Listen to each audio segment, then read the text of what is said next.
E kthyer në traditë tashmë, Autonom Fest ka ngritur në skenë grupet folklorike të Korçës, Kolonjës, Pogradesit, Maliqit, Devollit dhe Pustetsit.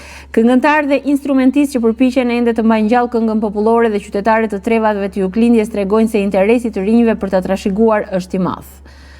Por nëse nëpër qytete ka kurse muzike, vallesh dhe mundësitë për ta trashëguar tek brezi i ri është më i madh, në fshatra ka një realitet tjetër. Jemi grupi Devollit. Këndoj që ku po të them që për 15 vjetë, sot jam 68 vjetë që këndoj. Iku, s'ka me. Dhe fshatë tonë vetëm të dy këndojmë, s'ka me. Këto këngë mbaruan. Do para këndoni të gjithë, sot s'ka me. Po as që e kanë interes. Unë kam 40 vjetë. Pjesë e jetën time, kam patur qef që i vogël, dhe kam vazhduar, pa në prej. Ja kam 92 djemë. Kam mbaruar shkollën e muzikës. Shumë.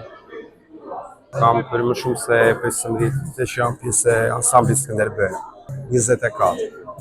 Kjo dëshirë më ka lindur gjatë karnavaleve të Korçës, ku pash pjesën e ansamblit, edhe kisha dëshirë që të futesha dhe të isha pjesë e atyre dhe që atëherë nuk jam dalë.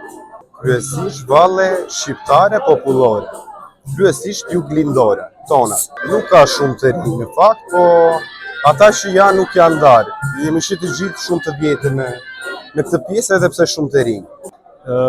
Rreth fillova vitin e 51. Normal, patjetër, domethënë unë jam rritur me muzikë, po fillimisht me klarinet kam çik më pak se kam qenë në fillim me fizharmonik. Shkollë të mesme fillova klarinet, domethënë nga viti 82, që deri 42 kusur vjet. Patjetër, kjo tregon identitetin ton, tregon rrënjët tona. Autonom Fest vjen si një dëshirë për të mbajtur gjallë kulturën, traditën, veshjen popullore, muzikën tradicionale dhe motivet qytetare, ndërsa fokusi i institucioneve drejt artit vjen duke u rritur.